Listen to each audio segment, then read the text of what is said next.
이번 주는 오건영 씨가 쓴 인플레이션에서 살아남기란 책에 대해 3번에 나눠 내용 요약을 해줄게. 이 책은 총 3장으로 구성됐는데 제1장은 투자를 할 때 왜 거시경제를 봐야 하는지 그 중요성을 짚어보며 시작을 했고, 제2장 거시경제 변화 중 최근에 강력한 임팩트를 남기고 있는 인플레이션의 정의와 왜 인플레이션이 지금 이렇게 뚜렷하게 나타나고 있는지에 대해 설명했고, 제3장은 이런 인플레이션의 흐름을 가정했을 때 우리는 어떤 대처를 해야 하는지에 대해 설명하며 마무리했어. 오늘은 제1장 투자할 때 왜 거시경제를 봐야 하는지에 대한 작가의 생각을 요약해 볼게.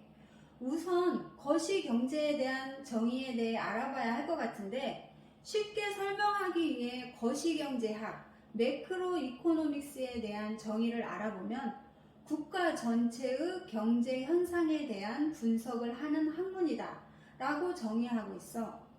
이 책에서 작가는 거시경제는 금융시장을 둘러싼 환경이고 이 환경이 금융시장에 상당한 영향을 미칠 수 있다 라고 말하며 수많은 거시경제 변수가 있지만 대표적인 게 바로 성장과 물가이다 라고 말하고 있어.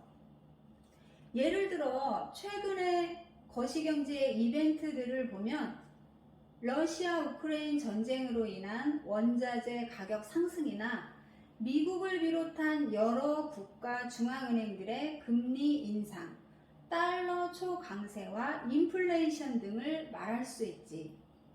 우리가 투자를 할 때 꼭 거시경제를 알아야 할까? 라는 질문에 우리는 투자를 얘기할 때 주식, 채권, 부동산 등을 생각하는데 거시경제 변수 중 하나인 금리 상승기에 투자를 하면 어떤 영향이 있는지에 대해 설명하고 있어.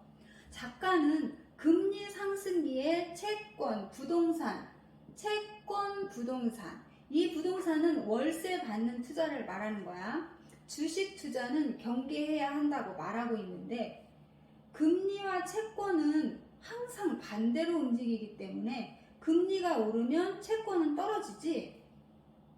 그리고 월세 받는 투자도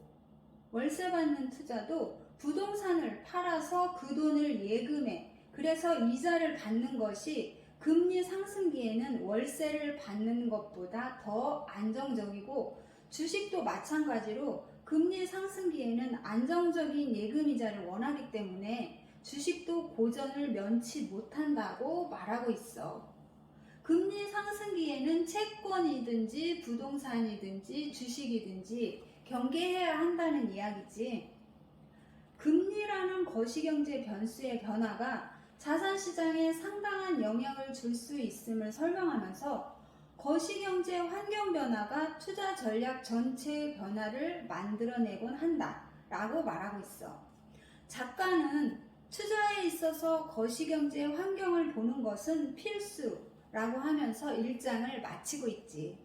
오늘은 오건영 씨가 쓴 인플레이션에서 살아남기란 책의 제1장을 내용 요약했고, 엄마가 알고 있는 건 여기까지야.